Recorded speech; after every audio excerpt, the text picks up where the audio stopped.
Qui attaque. De retour sur le plateau d'Éclair TV. Oui, on est déjà en train de parler de football, bien entendu. C'est la période de l'Euro, toujours bien sûr sur Éclair TV, chaîne 23, KNF, midi, 18h, 23h. Et on parlait de sport. Pourquoi? Parce qu'il y a une académie qui a ouvert ses portes, oui, pour nos tout jeunes. Eh oui, sport, culture, art, tout ça réuni, rien que pour vous. Comment ça se fait? Eh ben, je reçois le fondateur de tout ça, monsieur Eric Lekim. Qu'a nous fait?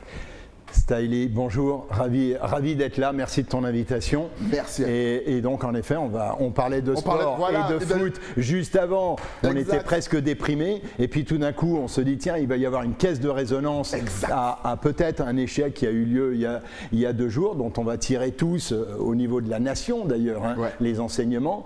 On parlait de Zizou, mais on referme. Parce que pour de vrai, on se disait qu'après, lorsque Zizou va prendre la tête de l'équipe de France, l'équipe va plus attaquer. Et mieux défendre. Et mieux défendre. Parce que ça a été peut-être. Mais bien sûr, on ne tire pas sur Didier Deschamps qui a fait un travail extraordinaire. Une Coupe du Monde. Exactement. Donc fantastique. Et donc nous, on va préparer dans l'Académie du Sport et des Arts les futurs Zizou. Et quoi qu'on n'a pas le foot. On n'a pas le foot. C'est fou ça de ne pas avoir le foot quand même. Ouais. Donc déjà, on va remettre les choses. Je pense que l'interview va être plus courte. Ah non, parce qu'on a beaucoup de choses à dire. Exactement. Oui, parce qu'on ne peut pas reprendre en fait. On ne peut pas prendre de sport collectif dans une académie comme la nôtre, en termes d'effectifs, de suivi scolaire, parce que c'est quand même une académie, peu d'élèves, le matin ils ont classe et l'après-midi, hop, ils partent dans les navettes et ils vont sur un certain nombre de disciplines sur lesquelles on peut faire un travail individuel. On ne peut pas avoir de foot, de rugby et de basket et de handball, parce que ça augmenterait l'ensemble de nos effectifs au détriment, entre guillemets, des effectifs des cours du matin. Donc on avait des choix à faire. Donc on va remettre peut-être les choses dans leur contexte. L'ouverture bien sûr de l'ASA, l'Académie du Sport et des Arts, que justement Eric qui est avec moi. Et tu es le fondateur déjà. D'où te vient cette idée et qu'est-ce qui t'a motivé à ouvrir cette académie? Presque 4 décennies de présence ici, hein, et donc comme tu le sais, effectivement, j'ai voué ma carrière au sport et à la culture. Producteur de concerts pendant presque 30 ans, hein, 30 ans. Et puis les tours cyclistes, les Carujet, les TGVT, les carnavals, les championnats de France de surf. Il y en a eu tellement. Voilà. Tout, c'est lui. Voilà. Et non, parce que heureusement, on passe le témoin à des amis et confrères. Et puis à un moment, j'ai 4 enfants. Il y en a un qui, à un moment, s'essaye à l'académie de tennis ou en tout cas à la ligue de tennis avec un profil, etc. Et puis on se dit, tiens, il y a quelque chose qui ne matche pas. On trouve des accords, mais il y a quelque chose, le fil conducteur n'était pas créé entre le programme pédagogique en cours et les programmes sportifs de l'autre. Et donc, monter une académie en avançant, si tu veux, les filières de 4 ans. Parce que dès qu'on va prendre en main des enfants dès le CE1, et bien en fait, on les emmène jusqu'en 6e. En 6e, on va trouver à un moment, je n'en doute pas, le collège qui va bien, qui va pouvoir adapter nos CM2 à une classe sport, études et arts. Et ensuite, boum, on les renvoie du côté du CREPS en 4e et du côté du conservatoire de l'autre. Donc on a une espèce de filière qui va être augmentée de 4-5 ans. Ça veut dire qu'on va arriver avec du lourd en sport et en conservatoire, là, dans les 5 ans à venir. Donc ça commence au CE1, on ne peut pas s'inscrire plus tôt? Non, parce que, en fait, j'ai si on a des surdoués, s'il y a un surdoué par exemple, est-ce qu'il y a des cas exceptionnels? S'il y a un surdoué qui est très bon en sport, très bon à l'école, est-ce qu'il peut intégrer la Il faudrait que dans son carnet, ça veut dire que quelqu'un nous demande de le faire rentrer en CE1 puisqu'on n'ouvre pas les CP. Les CP parce que nos 2 classes de départ sont en double niveau. CE1 d'un côté, CE2 et CM1, CM2. Cette année, on ouvre avec 6 élèves par niveau. Ça veut dire un programme pédagogique hyper personnalisé. Et ensuite, si on avait rajouté le CP, alors qu'ils sont en acquisition de la langue, des langues, oui peut-être, mais en tout cas du français, de l'écriture, de la lecture, du calcul, cette première année, ça n'aurait peut-être pas matché. Donc c'est une question qui va être remise à l'ordre du jour, à l'ordre du jour dans les années à venir. Pour l'instant, CE1, CE2, CM1, CM2, ils ont une autonomie. À 7 ans, nos enfants savent à peu près ce qu'ils veulent, hein, même s'ils ont le droit de se tromper, parce qu'en réalité, dans l'académie, les parents et l'enfant, dans le contrat qu'ils vont passer avec nous, vont choisir 2 activités sur les 14. Ok, d'accord. Une sportive, une culturelle, ou 2 culturelles, ou 2 sportives. D'accord. Et donc, et il peut en changer l'année d'après. Parce que nous, notre job, c'est d'aller savoir qui est ce Butchou, qu'est-ce qu'il veut, ses qualités. découvrir sur le plan physique, mental. Donc, en fait, les enfants, même quand ils auront choisi 2 activités, au cours des 6 mois, ils vont aller en contact de toutes les autres activités. Parce qu'il est possible que le Butchou qui a été inscrit en tennis, quand il va aller faire du cheval, ou qu'il va aller au golf, ou qu'il va aller à la natation, va dire papa, maman, c'est ça que je veux faire. Exactement. Alors qu'on ne l'avait pas du tout envisagé au départ, il n'avait pas eu de contact. Et pareil pour le piano, la guitare, le chant, la danse. Alors, ce qu'on peut peut-être, si tu veux, décrire, c'est comment va se passer une journée. Exactement. Déjà, on peut s'inscrire quand? C'est-à-dire que l'académie est déjà... Donc aujourd'hui, on peut s'inscrire. En ligne, en fait, sur le site de l'académie. Ne t'inquiète pas, à la fin, on va donner toutes les adresses, ils connaissent déjà le principe. Donc, on peut déjà s'inscrire. Directement en ligne. C'est-à-dire qu'elle commence. Elle ouvre en septembre. Elle sera située à Bergevin. Et on aura, à peu près 6 élèves par niveau, ça veut dire en fait 12 élèves par classe. Et là, on suit exactement. C'est bien parce que 12, c'est facile à gérer. C'est le programme parfait pour les profs. On ira jusqu'à 16, jamais au-delà de 16. Super. Jamais au-delà de 16. Que ce soit en double niveau ou que ce soit ensuite en classe dédiée, en classe par niveau, on n'ira jamais au-delà de 16. Excellent. Et donc ça nous permet, par contre, les cours ont lieu le lundi, mardi, mercredi matin, jeudi, vendredi. Ils ont cours toute la semaine, du lundi au vendredi. Les cours commencent à 8h, ils finissent à midi, ils prennent leur déjeuner sur place. Ceux qui font guitare, piano, chant, théâtre, arts plastiques resteront sur place puisque nous sommes dans les locaux que vient de récupérer Arpège et Promusica à Bergevin. Et donc, nous, on prend la deuxième partie du bâtiment qu'ils n'avaient pas jusqu'à maintenant. Donc, on peut faire du travail sur mesure, avec une entrée d'ailleurs qui nous sera dédiée. Et ceux qui ont pris l'option sport, alors la danse, c'est chez Diane Bimon à Bémao. L'équitation, c'est chez les Cavaliers Saint-Georges à Bémao. Le golf, ce sera à Saint-François. L'athlétisme à Sainte-Anne, la natation au Crêpes avec le club Chart Club. Qu'ai-je oublié? Le judo, ça sera à Gauziers, à la MJC de Gauziers. Qu'est-ce que j'ai oublié? C'est important, mais le transport, c'est important de le préciser parce que question bête, l'académie se charge du transport. Donc les parents, limite, ils n'ont rien à faire. Ils nous déposent l'enfant le matin à 8h et ils viennent le récupérer ou à 16h15 sur les activités, s'il y a une garderie possible sur les activités en fonction de leur lieu ou de travail ou de domicile, ou la navette reviendra chercher l'enfant à l'équitation, à la danse pour le ramener à l'académie, parce que notre professeur des écoles fera le suivi des devoirs le soir, puisque à partir de 18h, que ce soit chez nous ou à la maison, à 18h, plus de devoirs. Le programme est très précis. Il n'y a pas de devoirs à la maison. Non, ils n'auront retenu que ça. Tout aura été fait avant 18h. 18h01, câlin, jusqu'à 19h. 19h, douche. 19h30, 19h45, dîner. Dodo à 20h15, 20h30, parce qu'il faut 10 heures de sommeil. C'est-à-dire qu'il faut que ce soit fluide entre l'enfant, les parents et l'académie. Et donc, le fait que ce soit la professeure des écoles qui fasse faire les devoirs le soir si l'enfant n'est pas récupéré par ses parents à 16h15, on a créé quelque chose de fluide. Alors, on a le mercredi après-midi quand même pour le rattrapage scolaire pour les enfants dont l'évaluation dirait « Ah, tiens, en CP, il ne s'est pas passé exactement ce qu'on souhaitait. Donc, on va faire du renfort le mercredi après-midi. Et puis ensuite, on se colle à l'éducation nationale et en termes de programme, puisque la directrice qui a été embauchée vient de l'éducation nationale, la professeure des écoles également, et le mercredi après-midi, on sera très attentif à ce qui va se passer. Pas de samedi chez nous, les vacances scolaires sont les mêmes, de manière à ce que tous les prestataires culturels, artistiques ou sportifs puissent garder nos élèves sur des sessions de formation, les tournées s'il y a des tournées, des cours particuliers s'il faut appuyer sur l'accélérateur. Donc nous, on est sur un espace vraiment calibré. Voilà. Donc, tout a été réfléchi, c'est excellent. Jusqu'au moment oui, mais avec les parents, même le avec repos est important. Oui, oui, très important. Et puis les repas, moi, on m'a déjà communiqué les menus. Les menus, bien sûr, parce qu'ils sont faits par un nutritionniste de manière à ce qu'on soit sûr. Alors, on a même prévu, je crois que une semaine sur deux, il y a une semaine où il n'y a pas de viande, enfin quelque chose, pas tous les jours, mais il y a un des menus. On essaie d'être attentif avec le conseil. Alors, une information qui va te toucher personnellement. Nous avons prévu, si les collectivités, les fondations, les sponsors des grandes entreprises, mais de toute façon, je vais faire ce dont je vais te parler tout de suite, c'est ce qu'on appelle les bourses d'études. Et j'y suis très, très attentif.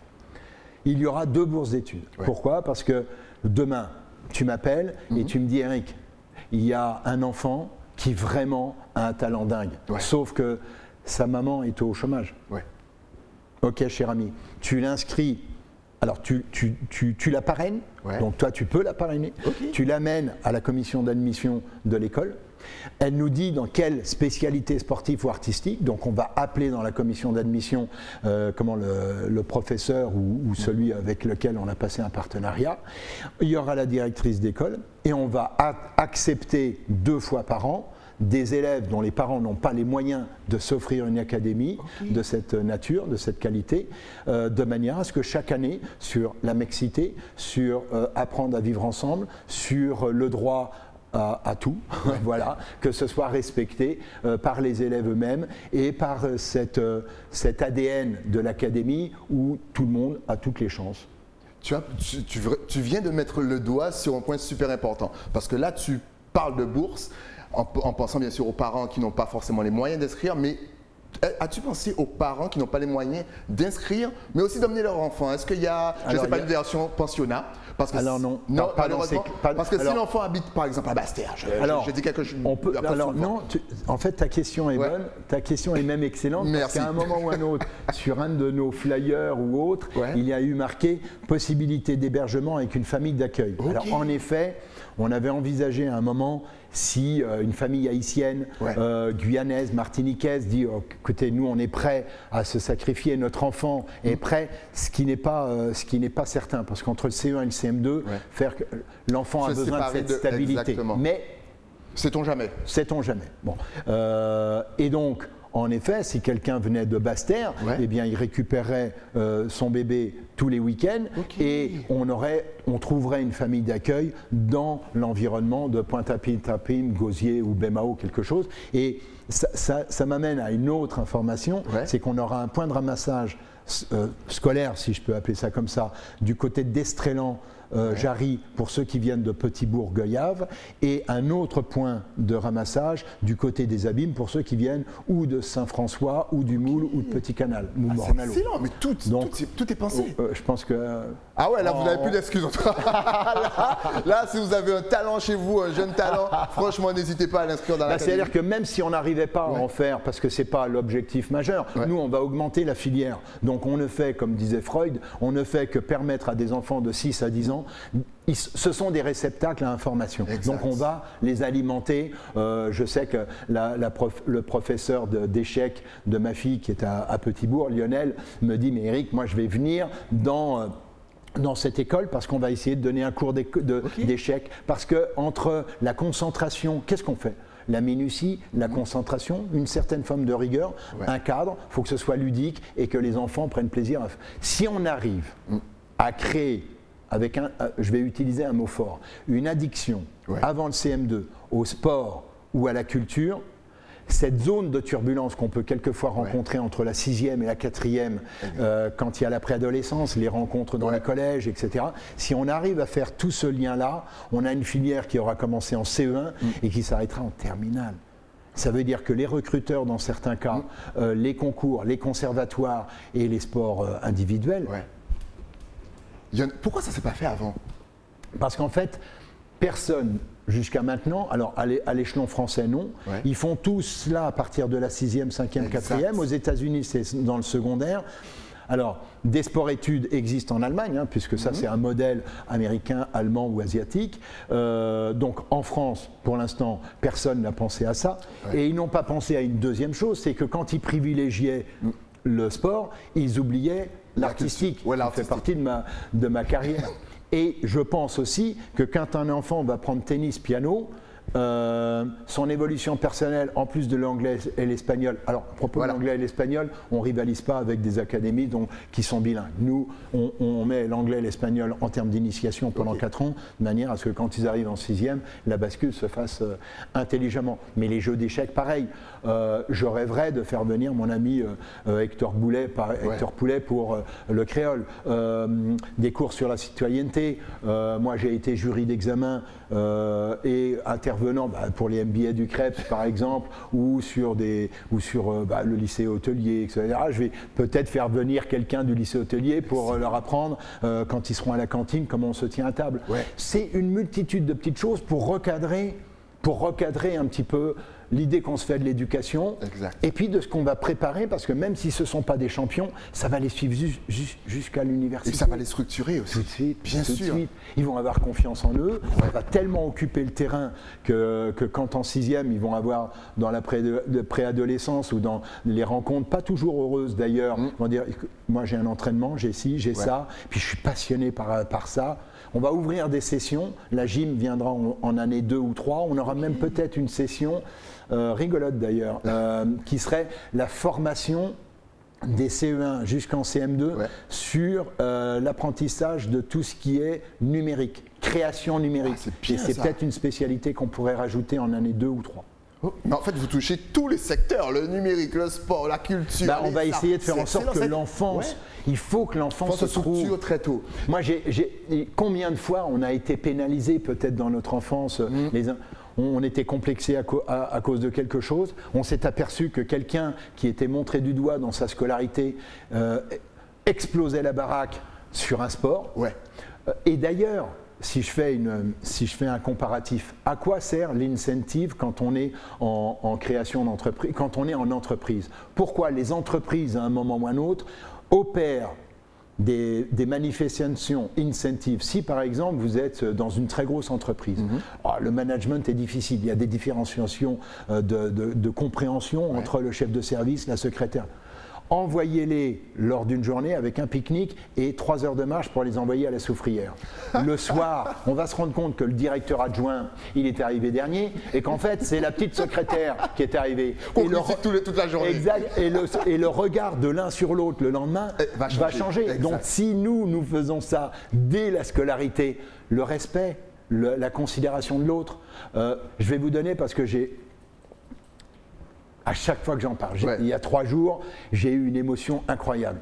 Une maman m'appelle, elle a inscrit son enfant en ligne, et elle m'appelle, elle me dit, écoutez, mon fils est toujours montré du doigt, là où il est. On se moque de lui, on se moque de lui. Ça me procure une émotion, sincèrement, parce qu'elle me dit, il veut être danseur. Mais je dis, mais chez nous, on va l'accueillir. Il n'y aura pas de sectarisme, il n'y aura pas de ségrégation, il n'y aura pas de jugement. Et du coup, les autres élèves qui font de l'équitation, du tennis, de la danse, du chant, du théâtre, vont dire mais c'est splendide et nous on va venir te voir. De même que j'étais au spectacle de danse de ma fille il y a 3 jours, chez Diane Bimon, et il n'y avait qu'un garçon qui devait avoir 10 ans. Et quelle merveille, il était en train de danser. Et c'était dans son monde. Mais dans son rôle, il était dans son élément. Nous, c'est ce qu'on va essayer d'aller chercher. Alors moi, je ne serai pas dans l'académie, je suis le fondateur, je crée ce qu'on pourrait appeler l'ADN. Après, il y a une directrice. Mais il y aura tout l'encadrement qui serait. Après, il y a une directrice d'école, il y a un professeur des écoles, il y a tous nos partenaires artistiques et voilà. Le suivi médical, on va négocier un suivi médical au Crêpes pour qu'on soit sûr que tout se passe bien. Voyons, c'est la bienveillance. S'il y avait 3 mots, c'est bienveillance, empathie, rigueur quand même. Quand même. Pour être dans le sport, il faut un peu de rigueur. Oui, parce que il y a une tenue d'école qui sera obligatoire, comme on tient ces cahiers, enfin, qu'ils aient envie d'apprendre, de partager et de se sentir bien. Et de s'en sortir bien. Mais voilà, l'inscription commence dès maintenant, ouverture en septembre. D'ailleurs, on va profiter donc pour balancer les adresses sur les réseaux sociaux et bien sûr le site internet. Mais ça va apparaître juste ici. Excellent, il y a tout, Facebook, Instagram et bien sûr le site www.asa guadeloupe.com. Le numéro de téléphone, c'est un portable, 46 73 62. N'hésitez pas vraiment à appeler, à inscrire vos gosses. Depuis le C1, c'est ce qu'on attendait. Si j'avais eu ça quand j'étais petit, vous savez où est-ce que je serais? Je serais loin. En tout cas, merci Eric d'être venu nous parler de tout ça. Ça donne vraiment envie. Merci pour cette initiative. C'est gentil. Et j'espère vraiment que tu vas nous sortir des pépites, des talents. Ça nous manquait ici en Guadeloupe, une structure. C'est fait pour ça. Pour qu'on puisse en effet réduire ces 8000 km qui nous mettent tellement dans l'embarras. Exact. En tout cas, dès qu'il y a encore une nouveauté, ou même si tu veux repasser parler de l'académie, tu es ici chez toi. Bien volontiers. Nous, on se retrouve bien entendu demain pour un nouveau numéro de KNF, toujours sur Éclair TV. J'ai le temps pour moi, bien sûr, de remercier mes partenaires, les crins qui m'habillent, oui, cette petite chemise, il faut descendre à Basse-Terre, et bien sûr celle qui prend soin de mes locks, Florence, Gisors, GBS, Concept. Encore une fois, allez sur le YouTube de Éclair pour voir tous les replays de l'émission. Ça vous fera du bien. On se dit à demain, toujours sur Éclair. À demain.